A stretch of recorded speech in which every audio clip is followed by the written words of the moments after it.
Guys, welcome to my channel. Kiva here, and today we're going to be doing another episode on primary school story. And our story today is from the Dr. Bird reading series, book 41, and it is Crab Hunt and Other Stories. These stories are written by Everett Palmer, and let's get into it.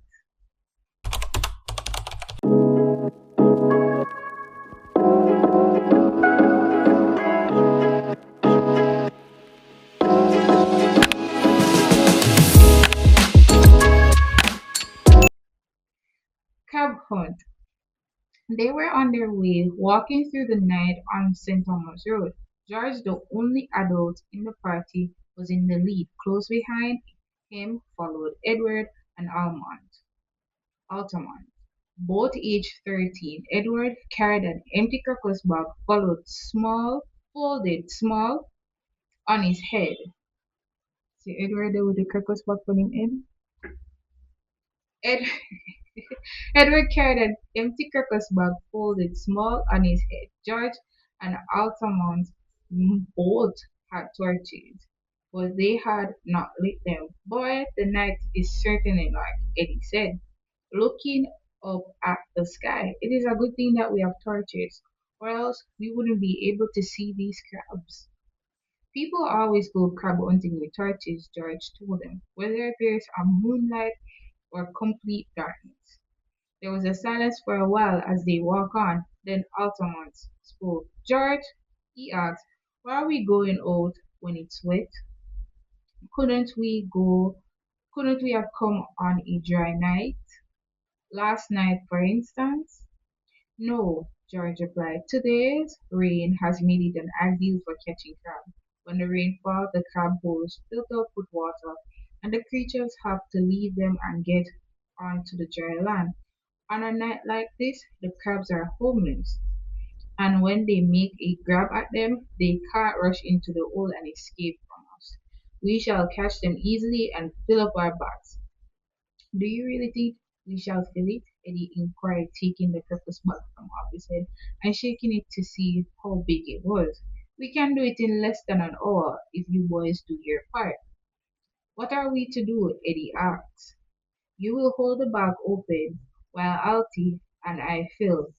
George said, Me? Asked Alti. I can't catch crabs. I have never hold a crab in my life. All right, George said, holding up his hand. You will learn tonight, and you will learn how to catch crabs, my friend. But I have been told if they ever grip you with one of their claws, they won't let you go unless you squeeze their eyes. And I don't want. Listen, Alti, George says, what you have heard is not true. A crab only pinches in an emergency, force you to let go. As soon as you let go, they will take to the heels. Do they have heels? Eddie asked. They passed through Golden Grove and headed for the morass at Holland Bay. I love crabs, Eddie said. When we buy them in Kingston, we boil them and aren't they nice? I like the clubs best of all. Which part do you like, Alti? Alti did not answer. What's wrong, Alti? Can't you say something? Don't you love crab meat? Well, yes, I am thinking. Of what? In the darkness, neither George nor Eddie could see him make a grimace. To be exact, I'm remembering. You mean you're remembering a crab feast? Something more serious. I remember some Jamaican geography makes me think of feast. Yes, but not a crab feast. A alligator feast. What? Who wants any alligator to eat? Not me. When I say alligator feast, Alti explained, I don't mean we would eat alligators. Just the reverse. It's being eaten by alligator that worries me. What are you talking about? Eddie went on. Here we are discussing a crab feast, a very good thing, something to look forward to. But you start talking about such ugly and distasteful things as alligator. You mean crocodile anyways. There is no alligator in Jamaica, only crocodiles. That's right, isn't it, George? George agreed that it was. It happens no to know. I happen to know, Alti went on, and determined to have his say, that St. Thomas is noted for crocodiles. I have read in newspaper that pigs and goats have disappeared around these parts and crocodiles are suspected to have eaten them. Maybe one of us will disappear tonight. I only hope I won't be the one. Why, Alti? It's just too much, man. It is saw Alti point. No, George, he asked, is there any truth in what he says? Yes, there's crocodiles in Thomas, but they are uncommon. The possibility of being eaten tonight by a crocodile is as remote as the cultivation of wheat in Jamaica. Hmm. Don't say nay. I don't like the crocodile talk at all. I understand that the creatures are terrible. I don't mind dying, but I'm afraid of the way these crocodiles set about having a feast. They pull you under the water to drown you. Then they put you away in a hold and bury you for days before they begin their. And I'm told once they have caught you, they don't let you go until you're dead. This is the discussion that the guys are having about the crocodile eating them. Did you ever hear that of the Indian? No. What about him? Well, this is what happened to him. He went down to the Gange rivers one day and a crocodile grabbed hold of his foot and had attempted to pull him into the river. But some people held on to him. Being stubborn and hungry, I suppose the crocodile went on holding on that foot. The people couldn't scare it away, so they decided there's only one thing to do. Rather than fetch a cutlass and slash off the man's foot, only then the reptile go away. That's awful, Alti exclaimed. Well, what do you do now? Go home, turn back, he asked. What for? Listen, man, there's absolutely no danger from crocodiles here. I live in St. Thomas for years, and I've been on countless crab holes. And I'm still alive. In fact, I've never seen a crocodile. I'm taking you to crabs, not crocodiles. You'll have one whole bag of crabs to boil and eat and to enjoy. Talk through George. The boys gained confidence after George had spoken, and the three went on their way. They soon lit their torches and began to pick up crabs along the road. At their approaches, the crabs scurried for their holes in the banks of the road. They were not always quick enough, and Altie and George grabbed some. I put them carefully in the cook's bag. Boy, this is fun, Altie said after he picked up about half a dozen small ones. I'm not doing badly at all, am I, George? You're doing fine so far, Ada, the man said, too busy to pay attention to Altie. He was backing up a crab which was holding out a pincher like a claw to defend himself. There must be 16 or 20 already, said Eddie, and the bag is getting heavy. Then Alti saw another large crab scurrying along the water table, and not wanting to get it away, he seized it. The crab swung its giant claw off the ground and pinched one of his fingers. Alti let it go. Ouch! He cried. What's the matter? Asked George, coming up with the crab he had just captured. I've been bitten, said Alti, holding his finger and nursing it. I'm not going to catch any more. See out there as I look the crab before it gets on from your finger. Don't be silly, said George. Look if you hold any crab from behind like this, it can't bite you. It can't swing its claw back far enough to reach your hand. See what I mean? He held up a huge crab he was carrying. He held it from behind, near its belly, and the crab, though trying hard to reach his hand with his claw, could not succeed. To see if Alfie had learned his lesson, George passed the crab to him, and the crab was moving its claws fiercely. But Alfie held it, as he had been shown, and his hand was safe. Even so, showed signs of fear when the claws approached his hand. After the lesson, the crab was dropped into the bag with the others, and the three hunters continued on their way until they reached an open land by the side of the morass. There, in the flickering light, of torches, they could see a legion of crabs. Look, Jared, said Altie. There was crabs on the tree. Didn't know that crabs could climb trees. We never know either. They're trying to keep out of the water, George explained, to see how many we can see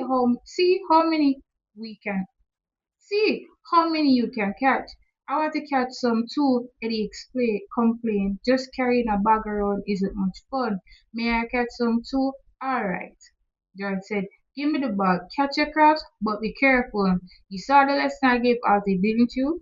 Eddie said, and said, and he said that he had gladly passed the bag to George. The crabs were moving about in the bag, trying to climb up the side of it, but they were getting into each other's way. From the sack came a continuous grinding noise of shell against shell. We're doing fine, said George, swinging the bag over his shoulder. The bag is heavier than I thought. Maybe we have 30 or more. Eddie moved carefully and slowly at first, but in a little while he began to catch creatures more quickly. As they worked their way further and further into the morass, he and Alti forgot about crocodiles and thought only about crab hunting. They splashed into the water and got Oak's shoes wet. They chased the crab up the trees and across the ditches. Crabs were the no only thing of which they were conscious. Eddie came face to face with two large eyes, larger than crab eyes.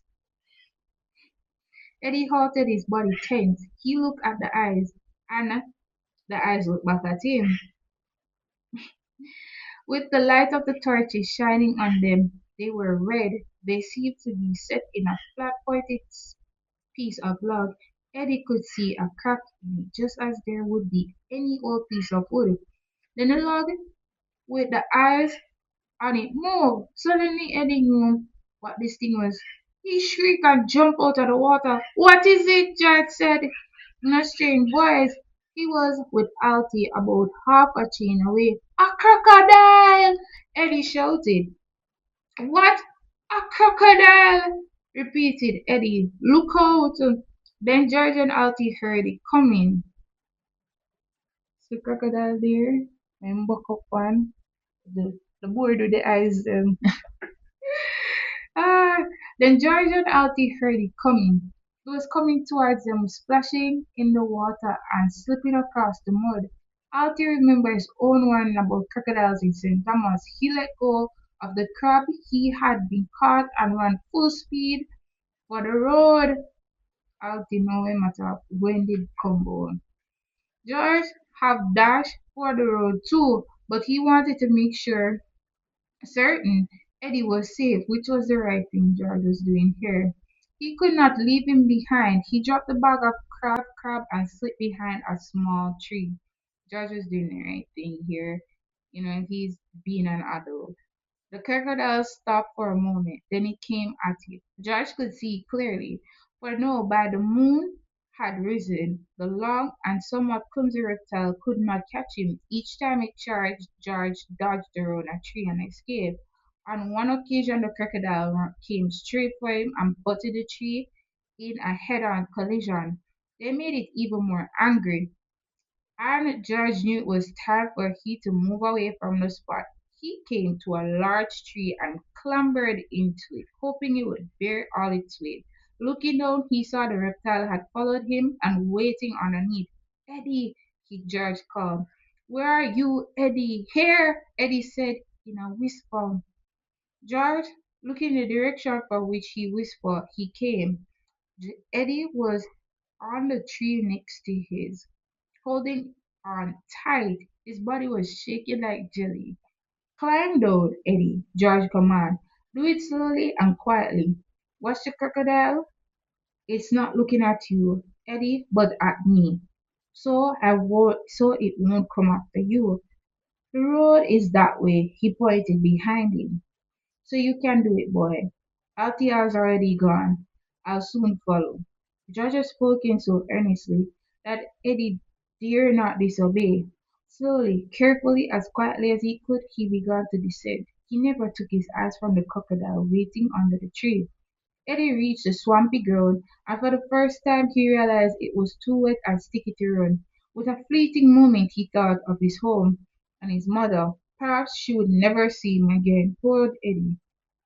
Go to the country, she had said when he was leaving. Go to the country and come back fat. Now it seemed that it would be the crocodile and not he would get fat. Go on, Eddie, said George. Go on while going is good. The Eddie moved as silently as he could, making a wide semicircle from the crocodile as he went, as anxiously watched the crocodile, waiting to George to come down or fall off the tree. The Eddie moving away, it seemed that the reptile was satisfied waiting for a bone.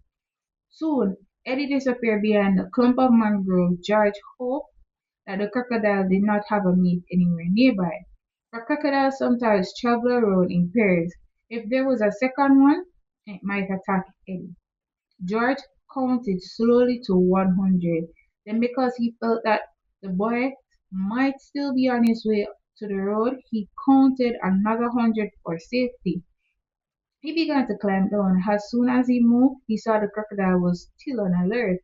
He stopped and considered the situation, then realized if he had jumped down, he would never escape. Then he had an idea. Reaching up, he broke a branch and stripped it of its leaf, then slowly stride the lowest branch of the tree. George swung his foot towards the reptile. The beast snapped at it. George quickly moved out of the reach. Next, he lowered the branch and swung it the same way. The crocodile snapped at it. Good, thought George. It didn't see the difference. Obviously, any moving object will distract.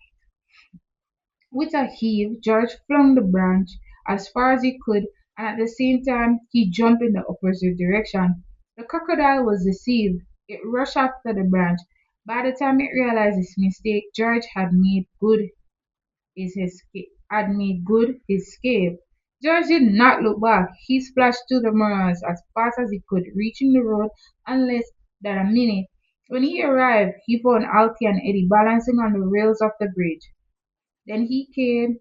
Then they had taken up this position because standing on the ground did not seem safe anymore. Let's go, George said. The boy jumped down on the ground without delay. The three of them scampered towards the golden grove.